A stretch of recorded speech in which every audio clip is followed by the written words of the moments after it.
Hello दोस्तों, आज की इस वीडियो में हम आपकी एक इम्पॉर्टेंट यूनिट है जिसका नाम है संयुक्त राष्ट्र में हिंदी। तो आज हम इसको कवर करेंगे। बहुत ज़्यादा इम्पॉर्टेंट है और मेरे पास बहुत ही कम टाइम था, लेकिन फिर भी मैंने पूरी कोशिश की आपके लिए वीडियो बनाने के लिए और मैंने आपको वीडियो प्रोवाइड कर दी है यहाँ पर। तो यही कहूँगा, मैंने मेहनत की है ताकि आप लोगों का कुछ अच्छा हो सके, मतलब आप लोगों की जो ज़रूरत है वो पूरी हो सके। ये यूनिट आपके लिए बहुत ज़्यादा इंपॉर्टेंट थी, तो इसीलिए कहूँगा आप वीडियो को पूरा देखना। इंपॉर्टेंट है तभी बनाई गई है। अगर मुझे लगता इम्पॉर्टेंट नहीं है तो मैं कोई ना कोई तरीका आपको बता देता कि इसके बिना भी आपका एग्ज़ाम हो जाता, लेकिन मुझे पता है कि आपके लिए ही बहुत इंपॉर्टेंट है, इसीलिए इतना टाइम निकाल कर ये वीडियो आपके लिए बनाई गई है। आई होप आप मेरी बात समझ रहे हैं और वीडियो पूरा देखेंगे। तो यहाँ पे बात करते हैं। देखिए दोस्तों, संयुक्त राष्ट्र में हिंदी, यहाँ पे इस वीडियो में हमें इस चैप्टर को पूरी ऐसे समझना है कि हम एक आंसर लिख पाएँ। ऐसा नहीं कि पूरी तरह आप घुस जाओ, रट लो अच्छे से, लेकिन चाहे आप कुछ भी करो, आप इतना तैयारी कर लो कि आपकी एक अंडरस्टैंडिंग पैदा हो जाए और आपके माइंड में कुछ बातें सेव हो जाएं कि आप आंसर कर सको, क्योंकि एक क्वेश्चन आना तय है। तो चलिए जल्दी मैं रीड करके आपको सारी बातें बताता हूँ, आपको सारी चीज़ें समझाता हूँ। द्वितीय विश्व युद्ध में जर्मनी की हार के बाद, सेकेंड वर्ल्ड वॉर के बाद जब जर्मनी हार गया था, तो 25 अप्रैल 1945 को अमेरिका ने सैन फ्रांसिस्को में अमेरिका, ब्रिटेन, रूस, फ्रांस, चीन और स्पेन के प्रतिनिधियों की एक बैठक हुई, जिसमें संयुक्त राष्ट्र संघ के प्रारूप पर सहमति बनी। 26 जून 1945 ईस्वी को 51 देशों ने उसे स्वीकार किया और 24 अक्टूबर 1945 को चार्टर मतलब जो संयुक्त राष्ट्र है उसका अधिकार पत्र पर हस्ताक्षर कर किया गया था। 26 अक्टूबर 1945 को राष्ट्र संघ का प्राधिकार लागू कर दिया गया। यहाँ पे संयुक्त राष्ट्र संघ होगा तो उसका प्राधिकार लागू कर दिया गया। उपरोक्त पांचों देश संयुक्त राष्ट्र की सुरक्षा परिषद के स्थायी सदस्य बने और उन्हें विशेषाधिकार यानी कि वीटो प्राप्त हुआ। देखिए दोस्तों, सिंपल सी बात है, जब सेकेंड वर्ल्ड वॉर हो जाता है, सेकेंड वर्ल्ड वॉर जब हो जाता है तो उसके बाद यही था कि विश्व में शांति व्यवस्था स्थापित करने के लिए एक संस्था का निर्माण करना आवश्यक था और इसी के लिए संयुक्त राष्ट्र संघ की व्यवस्था की गई थी। अब यहाँ पे ये लाइन थोड़ी सी अजीब है तो इस लाइन को आप कट कर देना नोट्स में। अब यहाँ पे एक बात ध्यान देना, संयुक्त राष्ट्र संघ से पहले एक और संगठन बनाया गया था, राष्ट्र संघ, जिसको हम कहते थे नेशन स्टेट ऐसे कुछ था, तो राष्ट्र संघ ही उसे कहते थे हम। तो राष्ट्र संघ असफल रहा था और इसी कारण से सेकेंड वर्ल्ड वॉर हुआ था। तो सेकेंड वर्ल्ड वॉर के बाद जब सेकेंड वर्ल्ड वॉर हो गया तो जो जीते हुए जो देश थे, ब्रिटेन, अमेरिका, रूस, फ्रांस, इन्होंने मुख्य रूप से भूमिका निभाते हुए संयुक्त राष्ट्र संघ की स्थापना की थी ताकि विश्व में शांति व्यवस्था स्थापित की जा सके, क्योंकि सेकेंड वर्ल्ड वॉर से ये तय हो चुका था कि अगर तीसरा वर्ल्ड वॉर होता है तो दुनिया बचेगी ही नहीं। ये बात मेन थी और इसी के लिए अच्छे तरीके से शांति व्यवस्था बनाए रखने के लिए विश्व में संयुक्त राष्ट्र की स्थापना की गई थी। और जब इसकी स्थापना हुई तो उस समय इसमें 51 देश शामिल थे। ठीक है, उस समय इसमें 51 देश शामिल थे। ये सैन फ्रांसिस्को एक जगह है। ठीक है, सैन फ्रांसिस्को एक जगह है अमेरिका की, वहीं पर बैठकें वगैरह हुई थी, तो ये वही नाम है। तो ठीक है, यहाँ तक। संयुक्त राष्ट्र संघ के गठन के समय इसके सदस्य देशों की संख्या 51 थी, इसमें भारत भी एक था।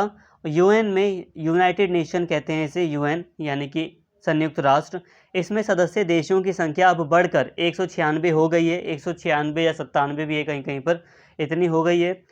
इसका 196 ही है। इसका जो मुख्यालय है वो न्यूयॉर्क में यानी कि अमेरिका में अवस्थित है। अमेरिका का एक शहर है न्यूयॉर्क, और न्यूयॉर्क में ही हमें यूएन का मुख्यालय देखने को मिलता है। तो यहाँ तक हमने ये सामान्य बातें करी, बहुत ज़्यादा सामान्य बातें संयुक्त राष्ट्र से संबंधित थी। ठीक है, ये आपको समझ में आ ही जाएंगी। भारत और संयुक्त राष्ट्र को थोड़ा सा हम देखते हैं। तो भारत संयुक्त राष्ट्र के उन प्रारंभिक सदस्यों में शामिल है जिन्होंने 1 जनवरी 1942 को वॉशिंगटन में संयुक्त राष्ट्र घोषणा पर हस्ताक्षर किए थे तथा 25 अप्रैल से 26 जून तक 1945 तक सैन फ्रांसिस्को में ऐतिहासिक संयुक्त राष्ट्र अंतर्राष्ट्रीय संगठन सम्मेलन में भी भाग लिया था। संयुक्त राष्ट्र के संस्थापक सदस्य के रूप में भारत संयुक्त राष्ट्र के उद्देश्यों और सिद्धांतों का पुरजोर समर्थन करता है और चार्टर के उद्देश्यों को लागू करने तथा संयुक्त राष्ट्र के विशिष्ट कार्यक्रमों और एजेंसियों के विकास में महत्वपूर्ण योगदान देता रहा है। तो यहाँ पे बात को समझिए, यहाँ पे हम हल्की हल्की बातें समझ रहे हैं और हमने बस अभी हल्का सा संयुक्त राष्ट्र को जाना देखो दोस्तों, सिंपल सी बात है, सेकेंड वर्ल्ड वॉर के बाद अब जो विजेता कंट्रियाँ होती हैं, जो विदेशा देश, सॉरी, जो जीते हुए जो देश थे, उन्होंने प्रमुख रूप से बैठकें बुलाई। सैन फ्रांसिस्को में बैठकें हुई और संयुक्त राष्ट्र की स्थापना के लिए वहाँ पर संविधान तैयार किया गया। तो भारत ने भी उन बैठकों में भारत ने भी हिस्सा लिया और वहाँ पर अपने विचार भी भारत ने भी रखे। तो सैन फ्रांसिस्को में चार्टर मतलब होता है संविधान, तो संयुक्त राष्ट्र का संविधान बनाया जा रहा था। पूरी स्थापना से संबंधित जो भी स्ट्रक्चर है वो तैयार किया जा रहा था। तो भारत ने भी शुरुआती सदस्य के नाते उसके हर एक कार्यक्रम में भाग लिया। ठीक है, अब मुख्य बात करते हैं कि संयुक्त राष्ट्र में हिंदी। अब संयुक्त राष्ट्र में हिंदी कैसी रही है, इसको लेकर हम समझते हैं यहाँ पर सारी बातें। संयुक्त राष्ट्र यानी कि यूएन में वर्ष 1948 में स्पेनिश को कार्य संचालन की भाषा के रूप में आधिकारिक मान्यता प्रदान की गई थी। वहीं चीनी और रूसी भाषाओं को यह मान्यता मिलने में काफ़ी प्रयास एवं इंतजार करना पड़ा था। स्पेनिश को संयुक्त राष्ट्र के कार्य संचालन की भाषा के रूप में मान्यता दिए जाने के 20 वर्षों बाद 21 दिसंबर 1968 को संयुक्त राष्ट्र के 73वें अधिवेशन में संकल्प पारित कर रूसी भाषा को कार्य संचालन की भाषा के रूप में मान्यता प्रदान की गई। वहीं 18 दिसंबर 1973 में चीनी भाषा को संयुक्त राष्ट्र के 28वें अधिवेशन में संकल्प पारित कर कार्य संचालन की भाषा के रूप में मान्यता प्रदान की गई थी। और इसी अधिवेशन में उसी संकल्प के अंतर्गत ही अरबी को भी संयुक्त राष्ट्र की आधिकारिक और कार्य संचालन की 6वीं भाषा के रूप में मान्यता प्रदान की गई थी। अरबी को अन्य भाषाओं की तरह लंबा इंतजार और संघर्ष नहीं करना पड़ा, क्योंकि अरबी भाषा सभी जो अरेबिक भाषा है, जो अरेबिक लैंग्वेज है, वो सभी राष्ट्र आर्थिक रूप से यानी कि पैसे के मामले में काफ़ी संपन्न है और विश्व की राजनीति और अर्थव्यवस्था में काफ़ी प्रभाव है उनका, जिसकी वजह से इन देशों ने संयुक्त राष्ट्र में कार्यान्वित किए जाने पर होने वाले शुरुआती 3 वर्षों के खर्चों को वहन कर लिया। यहाँ पे बात को समझिए। संयुक्त राष्ट्र में हिंदी का मतलब है कि जो संयुक्त राष्ट्र संघ है, यहाँ पर हिंदी का क्या रोल है, हिंदी किस तरह से यहाँ पर है, ये जो भाषा है हिंदी, वो किस तरह से हमें संयुक्त राष्ट्र में देखने को मिलती है या नहीं देखने को मिलती, यहाँ पे इस टॉपिक में हमें ये बातें करनी है। अब इस मुख्य रूप से बात समझें तो संयुक्त राष्ट्र में भाषा कौन कौन सी आधिकारिक भाषाएं, पहले हमें इसकी बात करनी पड़ेंगी। तो देखिए, सिंपल सी बात है, जो देश जीत जाते हैं उन्हीं की जो प्रमुख भाषाएं थी उन्हीं को आधिकारिक भाषा बनाया जाता है संयुक्त राष्ट्र में, यूएन में। स्पेशली इंग्लिश को अमेरिका और ब्रिटेन दोनों ही इंग्लिश बोलते हैं। वो बात अलग है कि अमेरिका की इंग्लिश अमेरिकी इंग्लिश कहलाती है और ब्रिटेन की इंग्लिश ब्रिटिश इंग्लिश कहलाती है, लेकिन है तो इंग्लिश ही ना।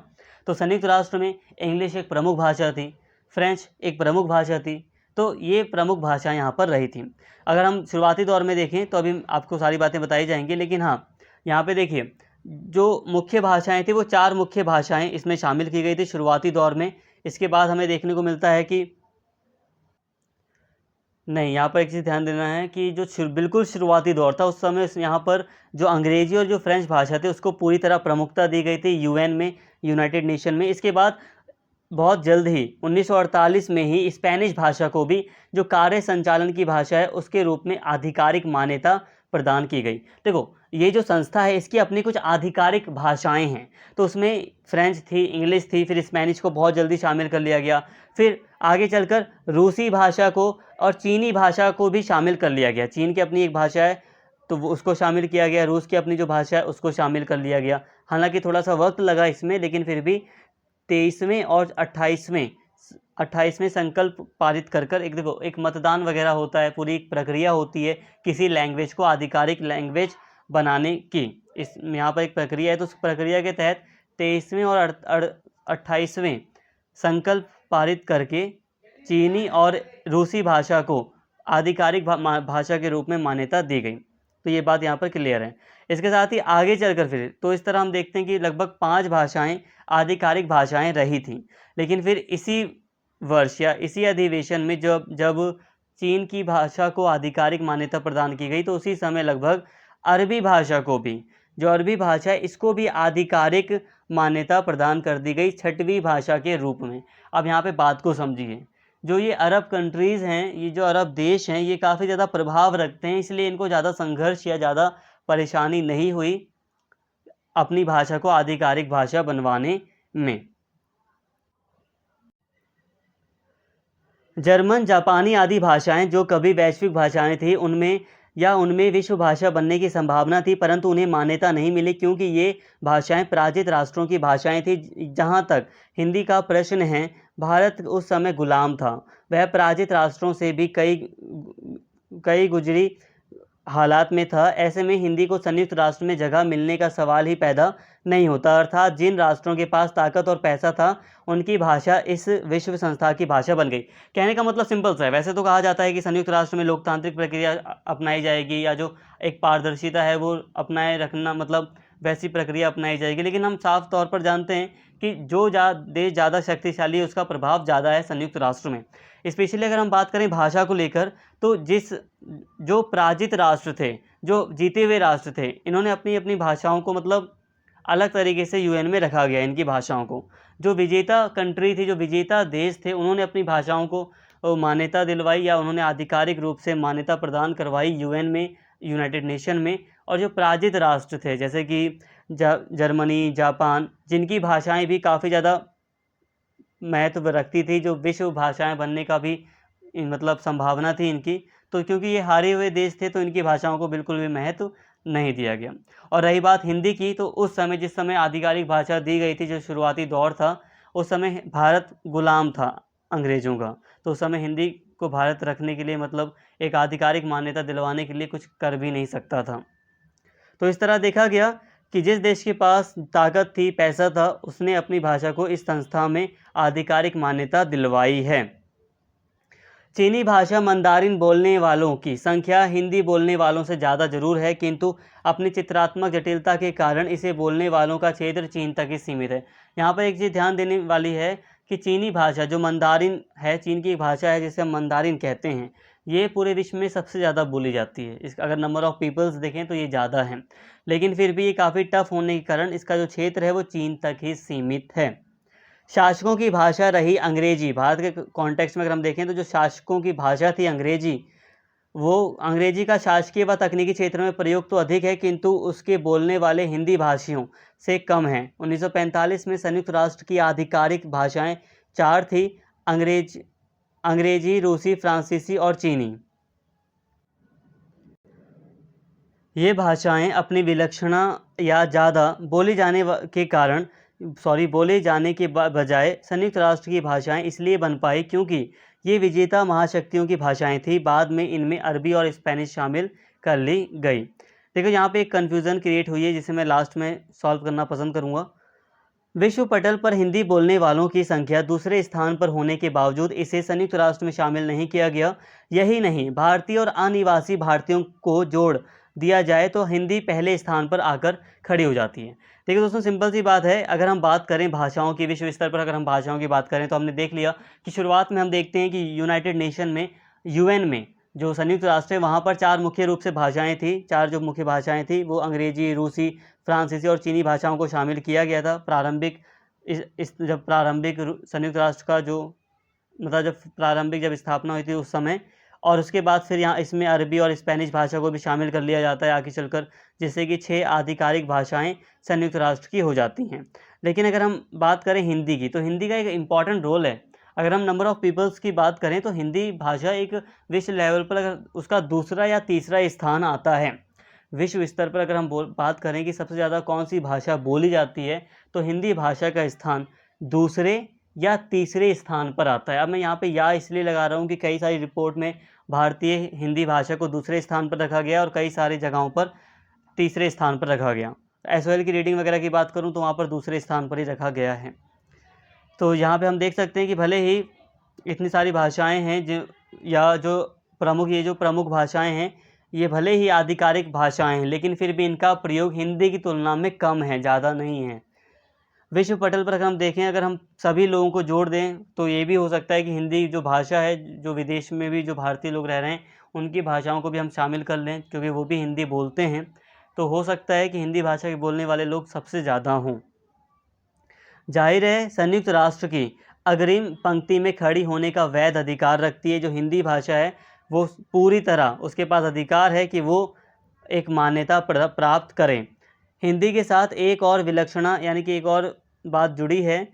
हिंदी जितने राष्ट्रों की जनता द्वारा बोली व समझी जाती है, संयुक्त राष्ट्र की पहली 4 भाषाएं उतनी नहीं बोली जाती। देखो, हिंदी भाषा कई सारे राष्ट्रों में बोली जाती है और कई सारे लोगों के द्वारा बोली जाती है। तो जितनी अगर हम इन 4 भाषाओं की तुलना करेंगे तो हिंदी भाषा का एक इम्पॉर्टेंट रोल है। तो यहाँ तक हमने सारी बातें समझ ली। अब यहाँ पे एक चीज़ मैं आपको समझा देता हूँ, कंक्लूड कर देता हूँ यहाँ तक हमने जितना पढ़ा। अभी हम संयुक्त राष्ट्र में हिंदी वाले टॉपिक को आगे भी बढ़ा रहे हैं, आगे भी कुछ टॉपिक्स आ रहे हैं, तो वो भी इसी से जुड़ा हुआ है। ये पूरा का पूरा जो चैप्टर है ना, ये इसी के ऊपर ही जुड़ा हुआ है। सारी बातें आप अपने एग्जाम में लिख सकते हैं, लेकिन जब सारा याद कर लेंगे तो आप अच्छे से लिख पाएंगे जो मेन मेन पॉइंट होंगे उनको एग्जाम में, ताकि आपका 5 पेज या जितने पेज का आप आंसर आपको लिखना है आप लिख पाएंगे तब। तो यहाँ तक अगर मैं कंक्लूड करूँ थोड़ा सा, तो संयुक्त राष्ट्र के बारे में हमने हल्का सा पढ़ा कि संयुक्त राष्ट्र क्या है। सिंपल सी बात थी, हल्का सा मैंने आपको समझा दिया।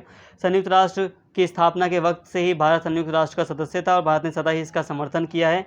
और हम बात करें संयुक्त राष्ट्र में भाषाओं की, तो संयुक्त राष्ट्र में शुरुआती दौर में 4 मुख्य भाषाएँ थी। ठीक है, 4 मुख्य भाषाएँ थी और फिर आगे चलकर स्पेनिश और अरबी भाषा को इसमें शामिल किया गया, जिसके तहत इसमें 6 मुख्य या आधिकारिक भाषाएं शामिल हो गई थी। ठीक है, इसके बाद अगर हम हिंदी की बात करें तो हिंदी एक इम्पॉर्टेंट रोल रखती है। हिंदी का एक इम्पॉर्टेंट रोल है आज के टाइम पर विश्व में। जनसंख्या के हिसाब से बात करें, नंबर ऑफ़ पीपल्स के हिसाब से बात करें, तो हिंदी का एक व्यापक वो है, एक व्यापक मतलब आधार है और कई सारे देशों में बोली जाती है हिंदी। ऐसा नहीं कि सिर्फ भारत ही बोलता है। मॉरिशस हो गया, नेपाल हो गया, आसपास के कई सारे देशों में, पाकिस्तान हो गया, बांग्लादेश हो गया, ये तो आसपास की कंट्रीज़ बता रहा हूँ। 10 कंट्रीज़ तो ऐसी हो जाएंगी आसपास की मिला लोगे तो यहाँ हिंदी बोली जाती है, जाहिर तौर पर बोली जाती है।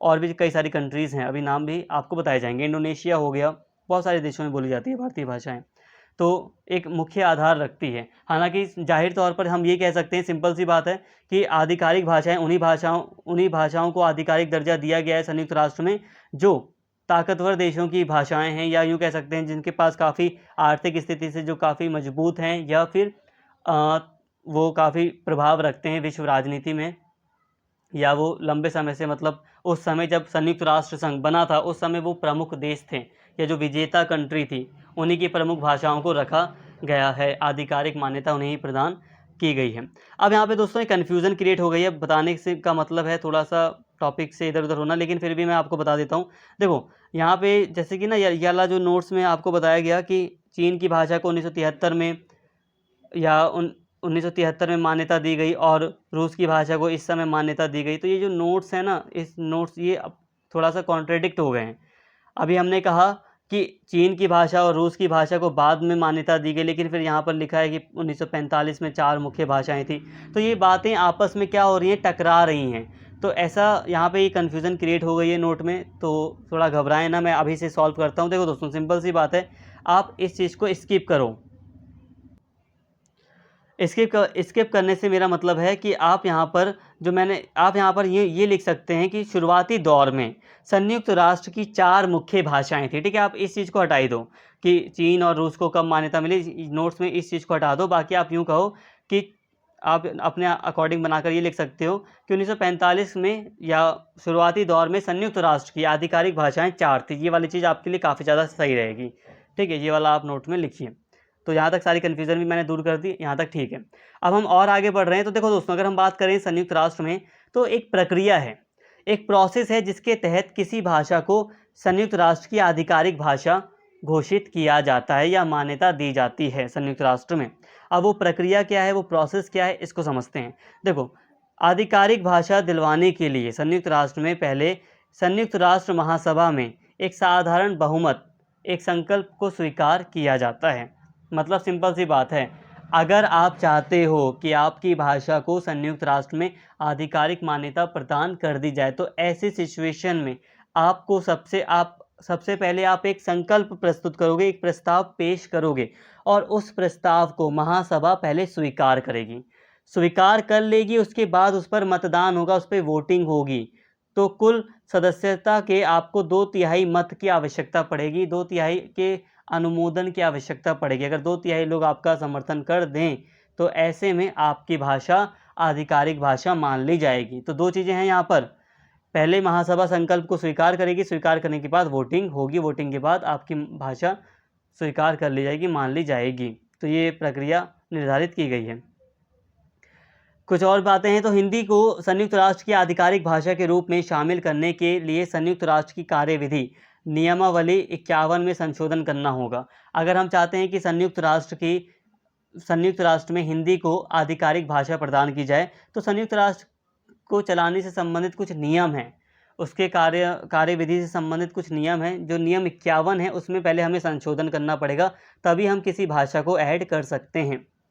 इस संशोधन के लिए संयुक्त राष्ट्र के 2/3 देशों की सहमति की आवश्यकता होगी।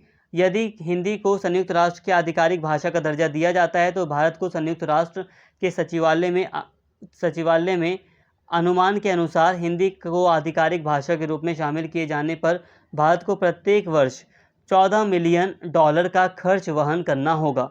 सूरीनाम, त्रिनिदाद, ये वेस्ट इंडीज़ का एक द्वीप है, Trinidad, Tobago, Nepal, Mauritius, Fiji जैसे देशों में जहां हिंदी बोली और समझी जाती है, वे राजनीतिक और आर्थिक रूप से इतने सक्षम नहीं हैं कि निरंतर होने वाले खर्चों के वहन में भारत की कुछ ज़्यादा मदद कर सकें।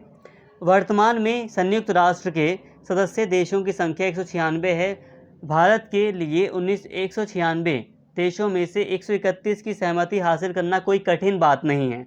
भारत इसे आसानी से हासिल कर सकता है, बस उसे योग दिवस की तरह एक प्रस्ताव लाना होगा ताकि संयुक्त राष्ट्र के विधान की धारा 51 में संशोधन हो सके। अब यहाँ पे बात को समझिए। 2/3 देशों के समर्थन के बाद भारत को वित्तीय रूप से भी सहायता प्रदान करना होगा, लेकिन सारा मामला यहीं आकर फंस जाता है। भारत हिंदी को आधिकारिक भाषा बनाने के लिए पूरा खर्च वहन करने को तैयार है, मगर यूएन यानी कि यूनाइटेड नेशन के नियम इसमें दिक्कतें पैदा कर रहे हैं। भारत ही नहीं, जर्मनी और जापान भी अपनी अपनी भाषाओं को आधिकारिक भाषा का दर्जा दिलाने का पूरा खर्च उठाने को तैयार बैठे हैं। उन्हें यूएन के लिए यही नियम रोक रहे हैं।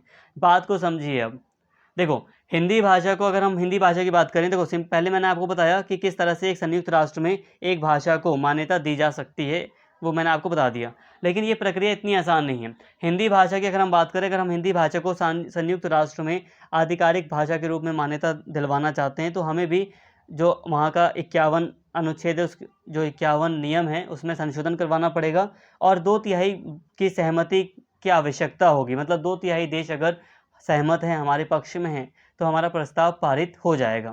ठीक है, और फिर हिंदी को आधिकारिक भाषा का दर्जा भी दिया जा सकता है। लेकिन यहाँ पर ये बात भी है कि जो आधिकारिक भाषा का दर्जा जब दिया जाता है तो कुछ खर्चा भी उठाना पड़ता है संयुक्त राष्ट्र का। हालांकि अगर आप सदस्य हो तब भी आपको कुछ देना पड़ता है संयुक्त राष्ट्र में। मतलब संयुक्त राष्ट्र का आप एक सदस्य हो तो आप अपनी तरफ से कुछ ना कुछ पैसा आप देते ही देते हो। ठीक है, ये आपके ऊपर डिपेंड है, आप जितना दोगे उतना आपका प्रभाव बनेगा, तो वो चीज़ अलग है। लेकिन अगर आधिकारिक भाषा भारत की बन जाएगी हिंदी, तो लगभग अनुमान के अगर हम हिसाब से बात करें तो भारत को $14 मिलियन का खर्च भी उठाना पड़ेगा।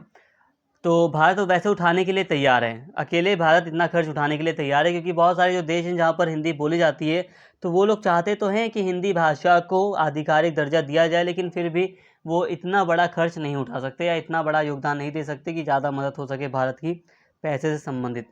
लेकिन अगर हम बात करें तो भारत तैयार है, भारत इतना पैसा खर्च करने के लिए तैयार है, कोई दिक्कत नहीं है, भारत खुद सारा वहन करने को तैयार है। और भारत के लिए कोई बड़ी बात नहीं है 131 देश की सहमति हासिल करना। यार देखो, सिंपल सी बात है, हमारे कितने दुश्मन हैं, दुश्मन का मतलब है हमारे कितनी देश नहीं चाहते कि भारत की तरक्की हो या भारत पीछे रहे। मैक्सिमम अगर हम लगा लें तो 10 होंगे, 15 होंगे, 20 होंगे, 30 होंगे, है ना। लेकिन इसका मतलब यही है कि 196 में से 131 देश तो मतलब हमारा साथ दे ही देंगे, इतना तो कंफर्म है।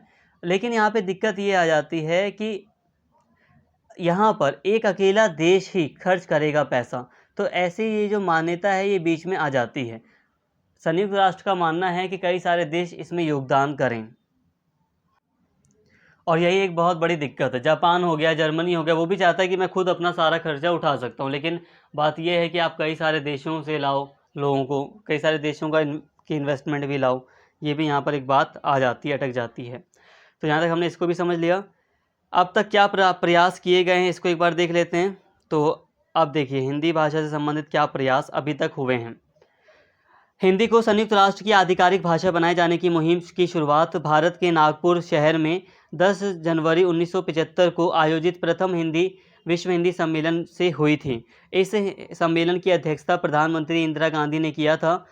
इस सम्मेलन में उन्होंने हिंदी के अंतर्राष्ट्रीय महत्व को रेखांकित करते हुए कहा था, हिंदी विश्व की महान भाषाओं में से एक है, करोड़ों लोगों की मातृभाषा है और करोड़ों लोग इसे दूसरी भाषा के रूप में प्रयोग करते हैं। दूसरी भाषा का मतलब, जैसे कि अगर आपको कोई भाषा आती है, भारत की आप मान लो हैदराबाद के रहने वाले हो, अगर आपको कोई भाषा आती है वहाँ की, हैदराबाद की तमिल हो गई, तेलुगु हो गई, आपको आती है, तो हो सकता है कि आप जब नॉर्थ में आओ, जब आप दिल्ली में आओ, तो आप हिंदी बोलने का प्रयास करो। ऐसा होता है। हमारे कई सारे दोस्त हैं जो जो मतलब हैदराबाद के हैं, आंध्र प्रदेश के हैं, लेकिन वो हिंदी सीख कर थोड़ा थोड़ा वो हिंदी बोलने का प्रयास करते हैं हमारे साथ। ऐसा क्यों? क्योंकि जाहिर सी बात है कि माहौल ऐसा है, हिंदी का ही माहौल है। भले ही हम कॉलेज में पढ़ रहे हैं, लेकिन उसमें क्या है, उसमें है तो यही ना कि मेनली इंसान अपनी लैंग्वेज यूज़ करता है जब हम दोस्ती यारी में बैठते हैं तो इसीलिए हम दूसरी लैंग्वेज के रूप में भी हिंदी का प्रयोग बहुत ज़्यादा बड़ा है। तो इस तरह अगर हम प्रयासों की बात करें कि हिंदी के क्षेत्र में प्रयास क्या किए गए, जैसे कि अभी हम बात करें ना कि संयुक्त राष्ट्र में हिंदी को अभी तक आधिकारिक मान्यता नहीं दिया गया है, लेकिन फिर भी प्रयास, कौन सी कोशिशें की गई हैं हिंदी को आधिकारिक भाषा की मान्यता दिलवाने के लिए। तो 1975 में हमें पहला प्रयास देखने को मिलता है, जो बहुत बड़ा प्रयास था। जब प्रथम विश्व हिंदी सम्मेलन हुआ था, तो इस सम्मेलन में, जिसकी अध्यक्षता इंदिरा गांधी ने की थी, तो इस सम्मेलन में हिंदी को विश्व स्तर पर एक बड़ा मतलब विश्व स्तर पर एक बड़ा स्थान दिलवाने की बात की गई थी, और संयुक्त राष्ट्र में हिंदी भाषा को भी स्थान दिलाने की बात की गई थी। उसके बाद जितने भी विश्व हिंदी सम्मेलन आयोजित हुए, उन सभी सम्मेलनों में हिंदी को संयुक्त राष्ट्र की आधिकारिक भाषा के रूप में स्थापित किया जाए, ऐसी बात को दोहराया गया। तो इस तरह हम देखते हैं हिंदी अभी तक जो प्रयास हुए हैं, उसमें विश्व हिंदी सम्मेलनों ने विश्व स्तर पर ये बात रखी है कि हिंदी को संयुक्त राष्ट्र में आधिकारिक भाषा का दर्जा मिलना चाहिए। इसके साथ ही जब संयुक्त राष्ट्र में पहली बार गूंजी थी हिंदी, इसको भी आप समझिए ये क्या है। देखिए, वर्ष 1977 में जब संयुक्त राष्ट्र महासभा का 32वां सत्र चल रहा था, तब इतिहास रचा गया। मोरारजी देसाई की जनता पार्टी की सरकार थी और अटल बिहारी वाजपेयी विदेश मंत्री थे। संयुक्त राष्ट्र महासभा में उनका पहला संबोधन था, जिसे उन्होंने हिंदी में कहने का फैसला किया। पहली बार संयुक्त राष्ट्र में हिंदी की गूंज सुनाई पड़ी, जिसका सर्वत्र स्वागत हुआ। वहीं कुछ आलोचकों ने हिंदी का दुराग्रही कहकर आलोचना भी की। इस प्रकार वर्ष 1978 में संयुक्त राष्ट्र में हिंदी में भाषण देने वाले भारतीय नेता वाजपेयी जी थे। पहले भारतीय नेता वाजपेयी जी थे, जिन्होंने विदेश मंत्री के तौर पर संयुक्त राष्ट्र में महासभा में हिंदी में भाषण दिया था। तो यहाँ पे आपको सारी बात समझ में आ गई। जब पहली बार गूंजी थी हिंदी संयुक्त राष्ट्र में, तो उस समय 1978 में पहले नेता थे विदेश मंत्री के तौर पर वाजपेयी जी, अटल बिहारी वाजपेयी, जिन्होंने हिंदी में भाषण दिया था संयुक्त राष्ट्र संघ में, महासभा में। तो बहुत बड़ी बात है ये, ठीक है। तो अटल बिहारी वाजपेयी जी के सम्मान में एक कमेंट तो आपका बनता ही है, ठीक है। तो उन्होंने वो पहले नेता थे जिन्होंने संयुक्त राष्ट्र में हिंदी में भाषण दिया था। संयुक्त राष्ट्र द्वारा किया गया सकारात्मक पहल। अब संयुक्त राष्ट्र के द्वारा क्या प्रयास किए गए, इसको समझिए। संयुक्त राष्ट्र ने आखिर क्या किया है। हर साल 10 दिसंबर को विश्व हिंदी दिवस मनाया जाता है, ठीक है। हिंदी दिवस पर देश दुनिया में कई कार्यक्रम आयोजित होते हैं, लेकिन वर्ष 2019 का हिंदी दिवस बेहद ही खास रहा। इस वर्ष संयुक्त राष्ट्र ने हिंदी प्रेमियों को हिंदी दिवस का तोहफा देते हुए हिंदी में न्यूज़ वेबसाइट लॉन्च किया। इस वेबसाइट की लॉन्चिंग के साथ ही हिंदी एशिया की पहली भाषा के रूप में स्थापित हो गई, जिसे संयुक्त राष्ट्र की आधिकारिक भाषा न होने के बावजूद ये सम्मान मिला है। तो देखिए दोस्तों, अब विश्व हिंदी सम्मेलन होते हैं और 10 दिसंबर को विश्व हिंदी दिवस भी मनाया जाता है। तो इन सभी के चलते हम देख रहे हैं कि 2019 में जब विश्व हिंदी दिवस मनाया जा रहा था, तो संयुक्त राष्ट्र ने एक वेबसाइट लॉन्च की थी, जिसमें हिंदी में न्यूज़ देने से संबंधित उसमें कार्यक्रम तय किया गया था। और इस तरह भारत की हिंदी भाषा वो पहली भाषा है एशिया की जिसे इतना बड़ा सम्मान दिया गया है संयुक्त राष्ट्र में। भले ही वो आधिकारिक भाषा नहीं है उसके अलावा, है ना, आधिकारिक भाषा ना होते हुए भी इस भाषा को सम्मान मिला। हालांकि ये जो हिंदी भाषा है वो आधिकारिक भाषा का दर्जा रखती है, जिसे आधिकारिक भाषा जल्द से जल्द बनाया जाना चाहिए। संयुक्त राष्ट्र पहले से ही सोशल मीडिया प्लेटफॉर्म ट्विटर आदि पर हिंदी का प्रयोग कर रहा है, लेकिन उसने वर्ष 2009 में 9 से हिंदी न्यूज़ बुलेटिन की शुरुआत कर दी है।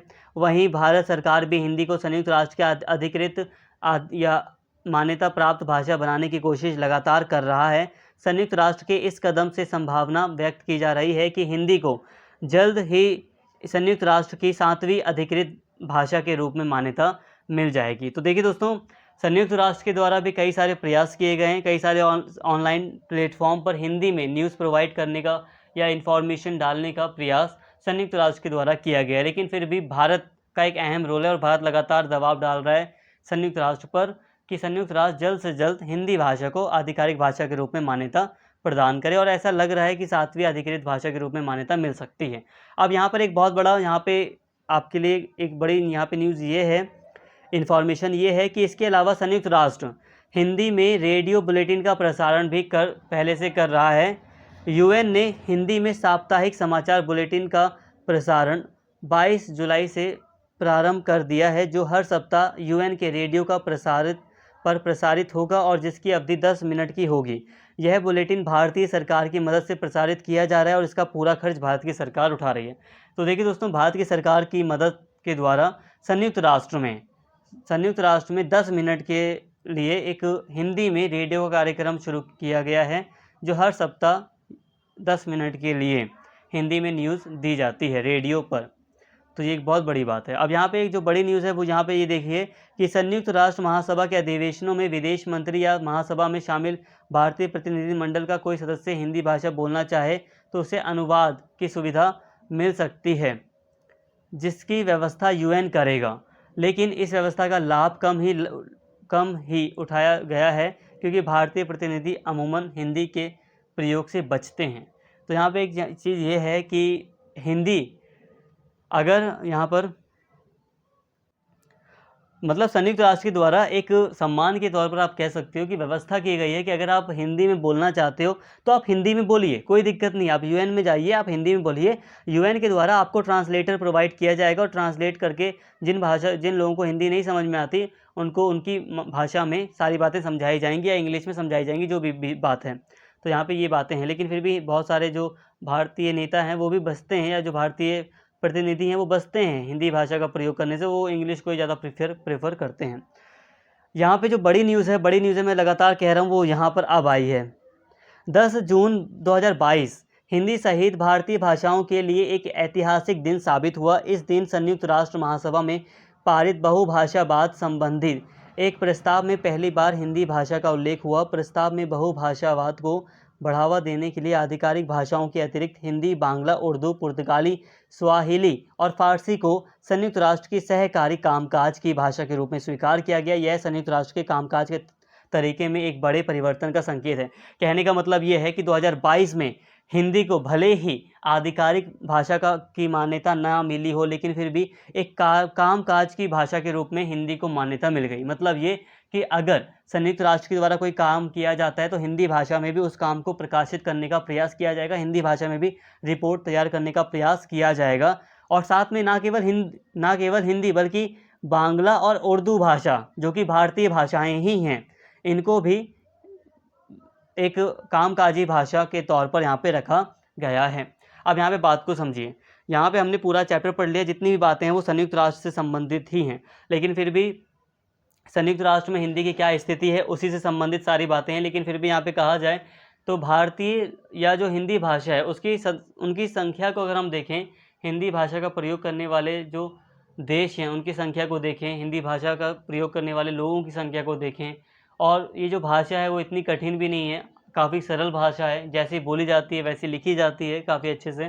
तो इस भाषा को एक वैश्विक आधार पर एक आधिकारिक मान्यता मिलनी ही चाहिए, ठीक है। भले ही हमें कामकाजी भाषा के रूप में हिंदी भाषा को मतलब वही मान्यता मिल गई है, लेकिन फिर भी एक आधिकारिक मान्यता का स्टेटस रखती है हिंदी भाषा की। ये कोई छोटी मोटी भाषा नहीं है, एक बड़ा स्थान रखती है हिंदी भाषा।